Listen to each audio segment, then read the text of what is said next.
Here comes Brian Darling, last year's JV champion. Oh, Jeff Gillette with problems on the start. The defending champion with problems on the inside of Chris Knox in truck 0. Truck, yeah, down the backstretch. 0 moves into spot number 5. But look at Brian Darling on the inside. He is not intimidated by the varsity trucks to the inside of Curtis. And now he moves his way to spot number 2. Matt Curtis losing time on the outside. Here comes Keith Petrin, former truck champion, down to the inside. He's inside the top 3. I don't know what happened. It might have been a shift issue or just a slow start for Jeff Gillette. He's back at it. Truck number 44. And look at them go single file. Bumper to bumper through the first 5. Nobody budging on the inside. Brian Darling's about to change that, though. Truck number 5.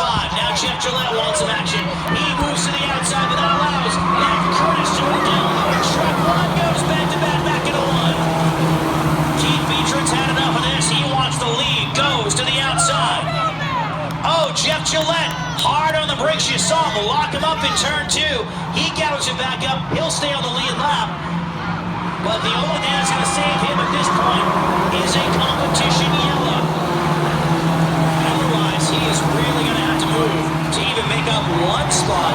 So starting the season behind the 8 ball if the race were to end right now, but we still have plenty of time. Let's see what happens. 3 drivers all vying for the top spot. You're not going to see a competition yellow if this keeps up.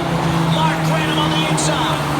Keith Petrin has been hugging group number 2 for about the last 3 laps, and down the backstretch. 0-0, double O's, back into turn 3.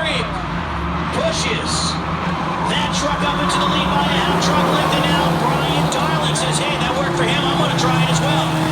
But Mark Branham is not giving up the lead without a fight.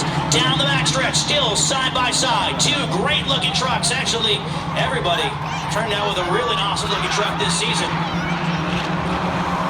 But boy, Branham really just, I like the look of that Chevy on the inside. He has had the handle on it, but looks like Petrin might have just a tick more speed, at least this time.